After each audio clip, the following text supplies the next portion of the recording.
Hey guys, I'm Sonnytapman, or Kimura, or I go by a lot of names, but this is Wayward Souls. I'm going to be doing the 3 area any percent category, which is basically just beat the first 3 areas of the game all in a row. And thank you all who donated on the bid war. The winners, of which I believe are Rogue and Mage. So thank you to my dad who donated for that. Shoutouts to you, Dad. But we're gonna get started here. I'll explain what all this is as we go. So we're gonna get started in 3, 2, 1, go! So right away, so the Rogue has a multi-directional dash that lets her maneuver around pretty easy. She has a dagger. It has a fast attack rate, but it doesn't do a lot of damage unless you get behind an enemy and backstab them, in which case it does double damage. But besides that, that's about it for the Rogue. She's a very simple to understand class, but a lot of the mastery of her comes from knowing when to dash, knowing how to conserve your energy, that sort of thing. Because dashes require energy, which is the blue bar below the health bar. If you don't have enough energy, you can't dash. Simple as that.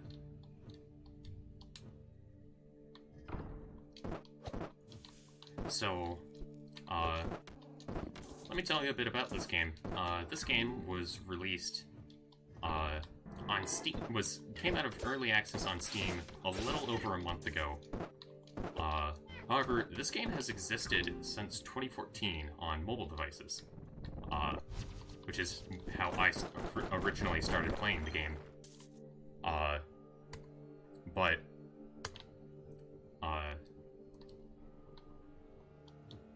it's been around for a while. It is made by Rocket Cat Games, who you might know from Death Road to Canada, which is a much different game from this in terms of tone and style and all of that, but still enjoyable nonetheless. So that screen that you saw there at the start, that was an upgrade screen, and you're gonna notice that I'm going to mostly be ignoring treasure chests and picking up a couple coins here and there.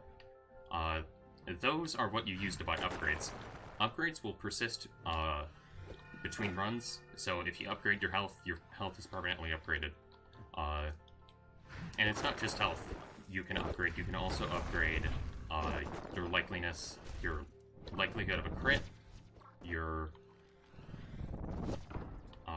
likelihood of a crit, how much health you regain from the health fountains, as well as a couple of character exclusives, such as reducing the amount of energy that it takes to do certain actions, refunding energy when you use sub-weapons, dealing more damage after you take a hit, that sort of thing. There's not really like a metagame in terms of like your upgrade progression. You just kind of upgrade what you wanna.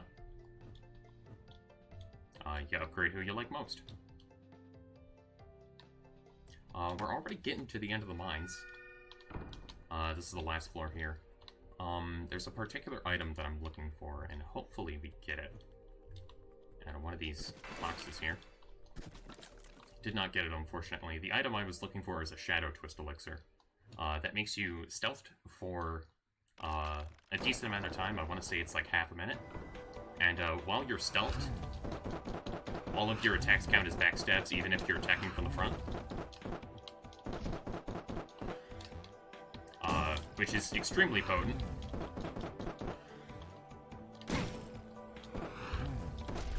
But that was Humphrey.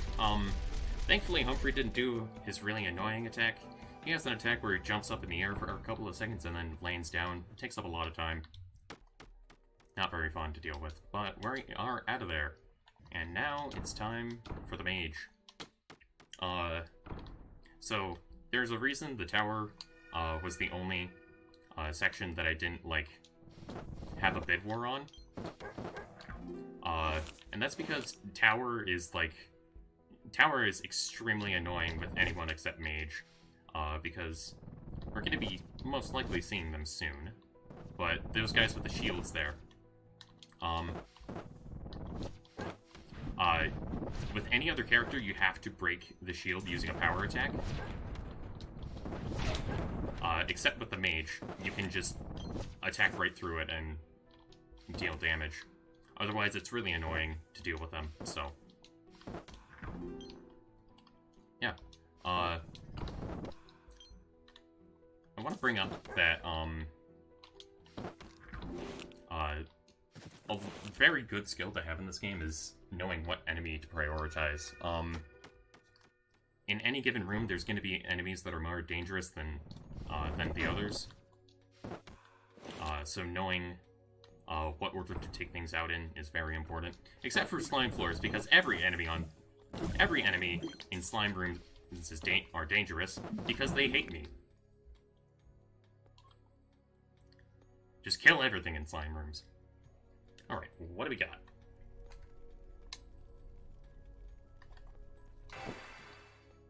Icebound texts. So, that's our first time seeing one of those things. Or, second time. I didn't explain what it was the first time. Those are Ember Forges. Basically, those are gonna be... basically, think of, like, the equivalent of a treasure chest in, like, Enter the Gungeon. Or, item room in Binding of Isaac. These are gonna give you permanent alterations to your abilities. Not necessarily your stats, however. You're not just going to get a flat damage up from an Ember Forge upgrade in this game. Which is something I think is very interesting, is that they managed to make a much more skill-based roguelike, as opposed to... I mean, there's still some luck to it, but, like... And I know that there's still skill involved in other roguelikes, but your run isn't going to be saved or ruined by getting a certain Ember Forge item.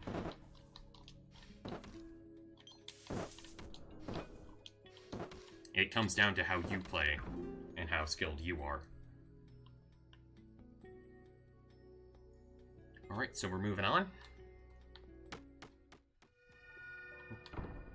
To a slime floor. Yay. My favorite. Ah, boy. This is gonna be interesting.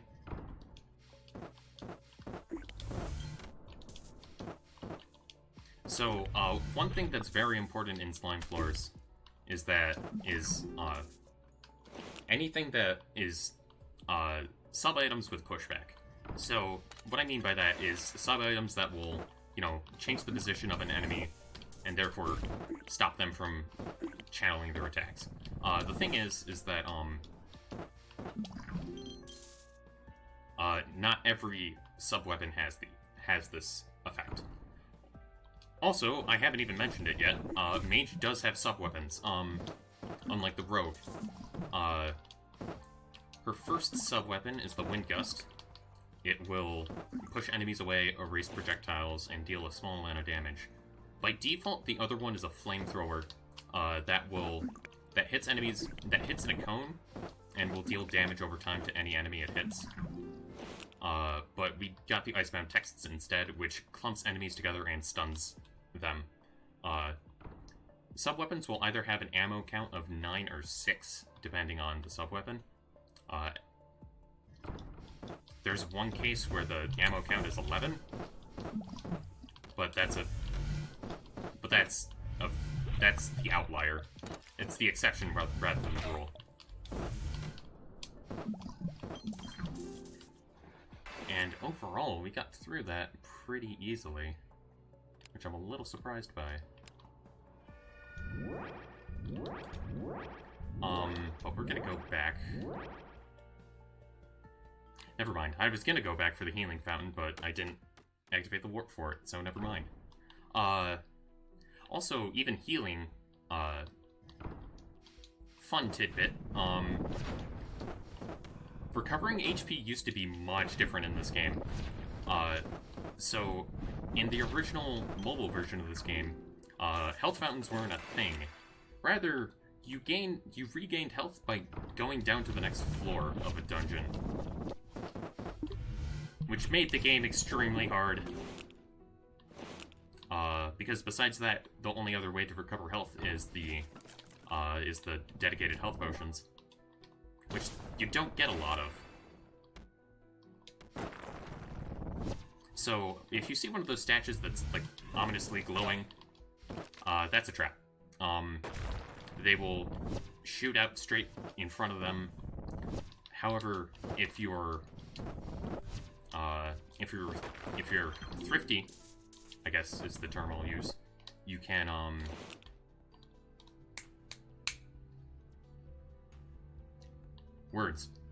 if you're clever,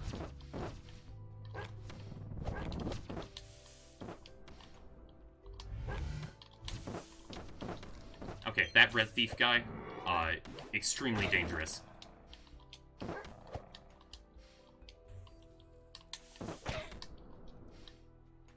Mostly because he's so stupidly fast.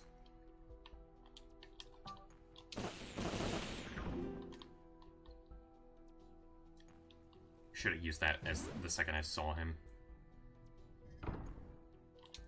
Lost a bit more health than I would have liked. Oh god! I am playing very recklessly. I need to slow down a little bit. Slow-mo roll. Let's see what we got here. Full Great Rod. Full Great Rod is pretty awesome.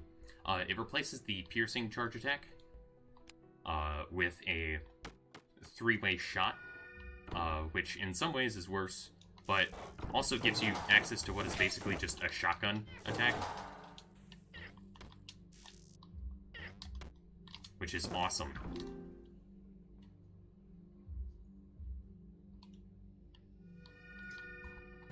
Stay hydrated, everybody.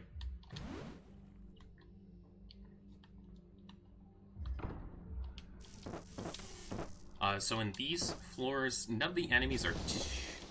the one enemy you want to look out for are those mage guys, the ones that shoot lightning. They are unique in the fact that they are the only enemy who can shoot a projectile that cannot be erased by things that normally erase projectiles.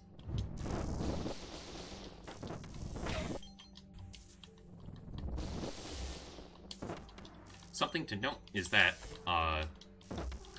as the mage, using your sub-weapons will restore a portion of your energy.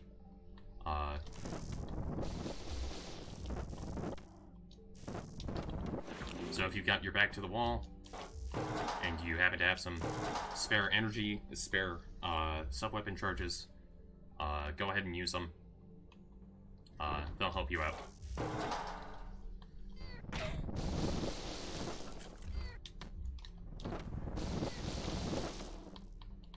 The save it for later mentality is not viable in this game. If you try to, like, go through rooms without using your sub-weapons or stuff like that, there's a very good chance you will die.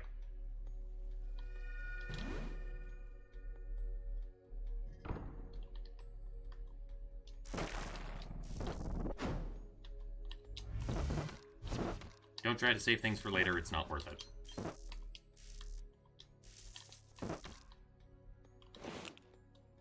He says as he has 3 different scrolls in his inventory that he's saving for later. There's a reason behind that, though. So, what I picked up from the statue on the previous floor is a, I call it a goddess buff. I think it's just like a statue buff, but, there's 3 different variations of it. One will, one increases your crit chance, one increases your speed, and those 2 will block, I believe, 3 attacks each. And then there's the defense one, which will block 5 attacks.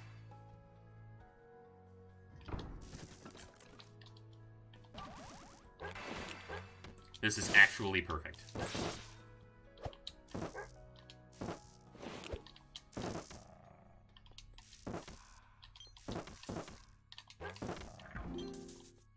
having 4 of those scrolls is extremely good.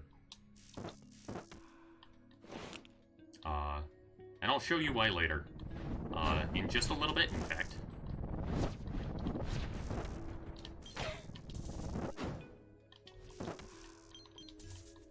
Okay.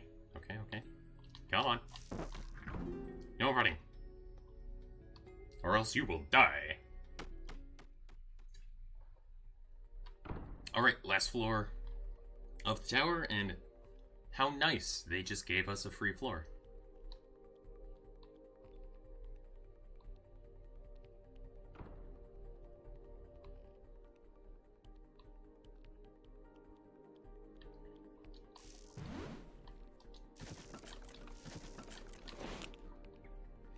That's about all I needed.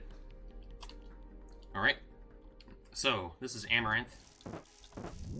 Before the battle begins, you can fire a few shots and get some early damage on him.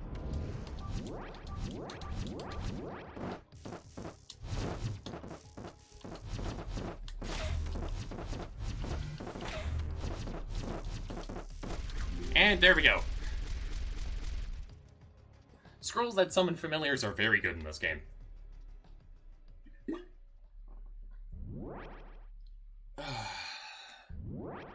It's rather nice. So now, by killing the king, we accidentally set forth an ancient evil. Oops. As you do. And it's up to us to stop it in the hardest area of the game. Oh boy.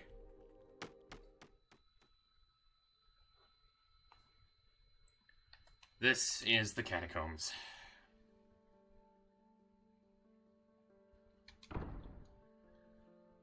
Catacombs are hard. But we're gonna go anyways. There's a lot of super dangerous enemies. Just a lot of things you have to take note of. Oh, how nice. This is a perfect opportunity to showcase my least favorite enemy in the game. These are Thorned Incendiators. I hate them. They're invisible upon entering a room, and then will follow you around to a certain position. And then once they're in that position, they will dash forward and attack you. They're really annoying. But you get used to it eventually.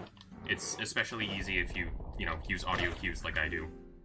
But their attacks come out really fast, so you still gotta be careful, even once they're unveiled.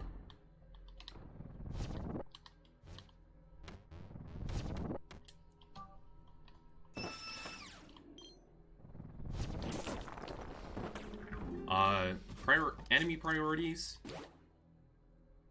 are, in this level, you want to take care of anything that shoots projectiles first, because they can be very, they can really hinder you when you're trying to take care of melee enemies. Also, we picked up a pet. This is I believe it's the Flit Fly. He will occasionally charge at enemies, deal a little bit of damage. More importantly, interrupt attacks. He's pretty nice, but we're looking for something better. And next time, if we do run into another pet cage, we will get something better. Because once you get a tier 1 pet, the next cage you find is guaranteed to be a tier 2 or 3 chest.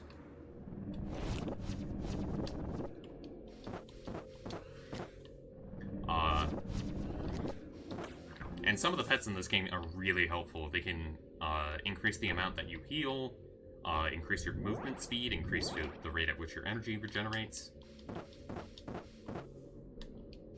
They are extremely, extremely helpful. Even just the smaller ones can be helpful, like the Flit Fly.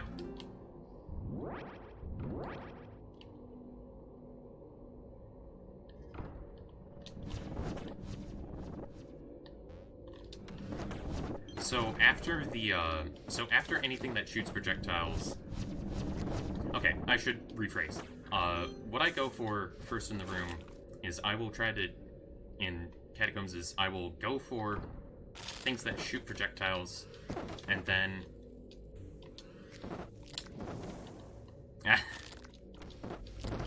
that's an... let me finish my first thought. The first enemies I go for in catacombs rooms are the projectile shooters.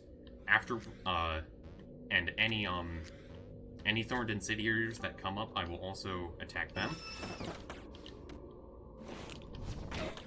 Afterwards, I like to take care of the thorned. These guys, I believe they're thorned terminators. And then afterwards, the quadrupedal enemies, the thorned exodus.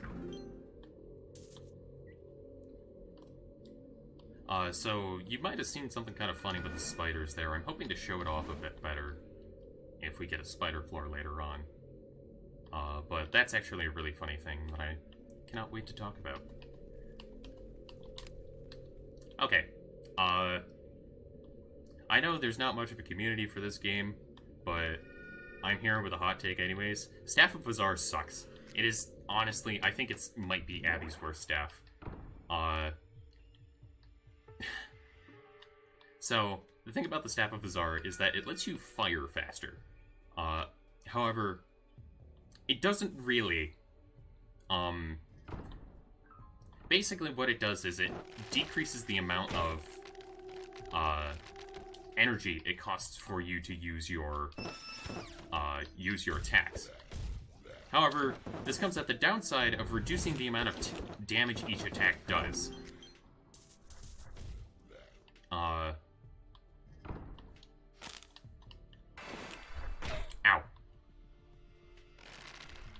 It decreases the amount of damage every attack does, meaning that it takes more time to do the same amount of damage, and taking more time to kill something can spell your demise in this game. So, I think it's bad.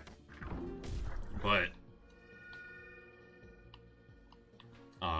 that's just me.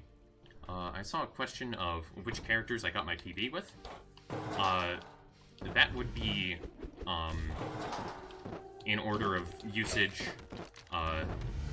Spellsword, Mage, Warrior.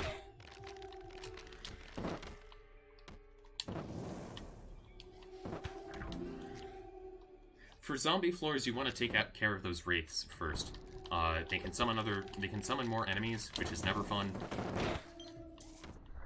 But zombie floors tend to be really claustrophobic and extremely dangerous, so you just gotta play it safe.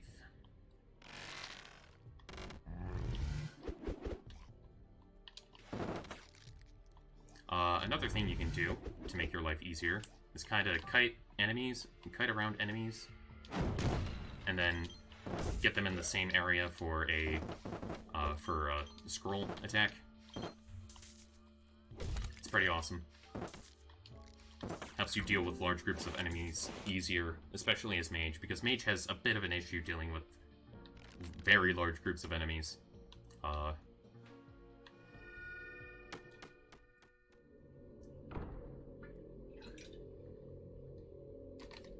But, you know, as you play, you grow more used to dealing with those large groups. And so they don't become as much of an issue anymore once you have your workarounds. So I saw a peek as something evil. Yep, okay, so if you see those invisible skulls on the floor, those are mines. They're really hard to get away from.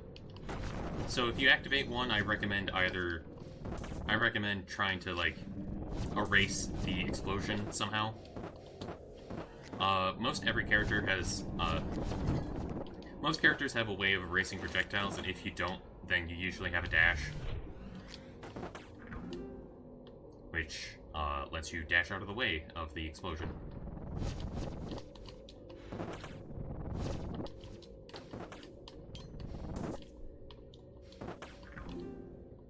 But, oh man, dead end. Lovely. Well then. There's a couple ways. Let's go up from this junction first. Because even if it's not the way forward...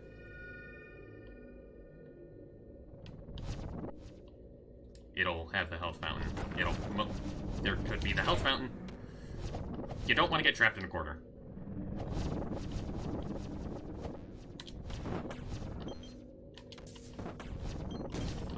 Especially not in the catacombs. Woo!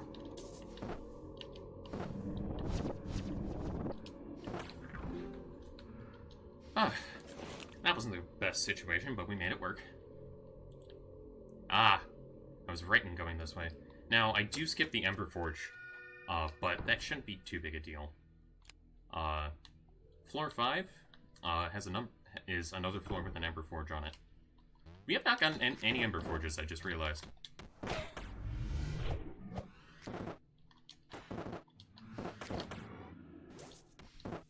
You don't want to get stuck in corners, and you don't want to get stuck in narrow hallways.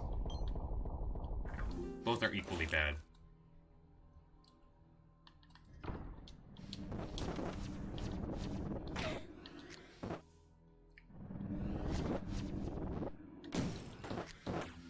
So in these larger rooms with multiple groups of enemies, try to keep your dodging to a tight circle, because otherwise you could potentially aggro the other group of enemies and make your life much, much harder.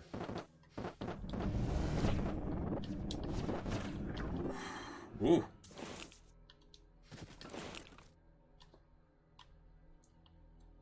That was kind of ridiculous. And then you give me the Abby's second worst staff. Oh my god, game. Why you gotta do this to me? Okay, so the thing that sucks about Salamander's Breath... Wait, I'm stupid. Was Silver Eye in there? Oh, boy. I think the Silver Eye was in there, in which case I'm dumb.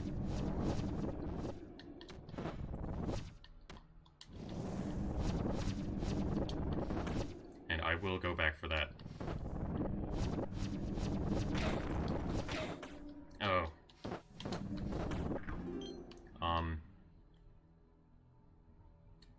Did not want to take that much damage in that room, but I should be alright. Yeah, Silver Eye Staff was there. Silver Eye Staff is just basically the same as the normal staff, but it just gives you a flat crit upgrade of like 3%, I think. So it's not great, but it's usually when items are strict upgrades, it's just a little bit of added crit chance. Salamander's Breath turns your long-range normal attack into a short-range normal attack on the character with the least health in the game. You can see why I don't like that. That's a mimic. And more zombies.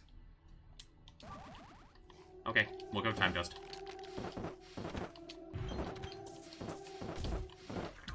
So this haste status effect not only increases your movement speed, but it also increases the rate at which your energy recharges. And now we've got the Ashen Cult. And right away, I don't want to deal with those guys yet.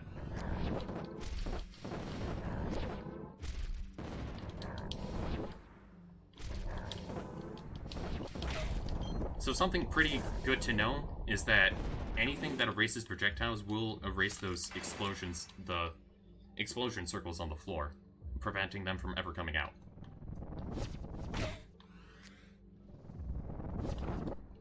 I'm gonna use the Vital Tonic, because better safe than sorry.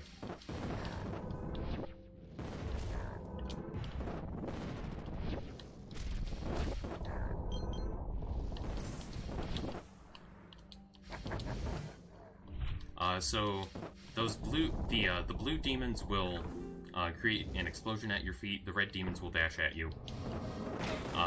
These members of the Ashen Cult will put smaller explosions at your feet. The imps are simple one-hit kill enemies that chase you around. No big deal. Except when they are a big deal. That was a very nice crit.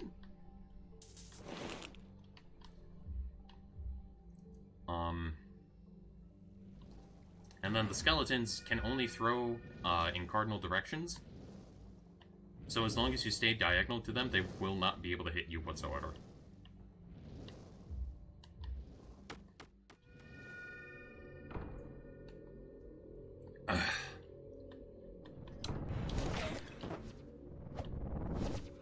We're going to...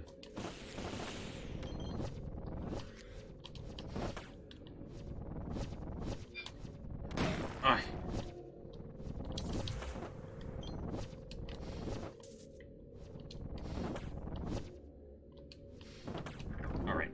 Sorry I'm being a bit quiet. Once you get down to the later floors, things get really hard.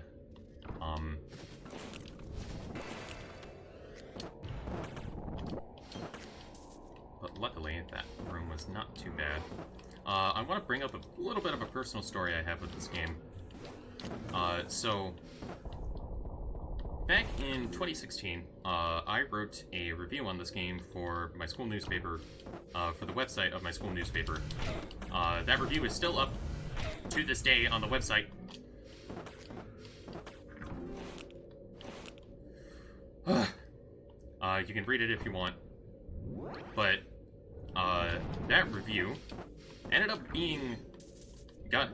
getting a special mention, at the, Michigan Junior Press Association, meeting that year, as one of the best reviews written in the state, which was really, really cool, and kind of cemented this game as having a special place in my heart, even without just being a overall fantastic game. But, this is the last floor. We're coming up on the end. And no enemy rooms. We're just up on the final stretch to the final boss. So this boss can either be really easy or decently challenging. If you have just a boatload of hourglasses, it makes this fight an absolute joke. Because what hourglasses do is that they will dissipate projectiles that come into the radius around you. This boss has nothing but projectiles.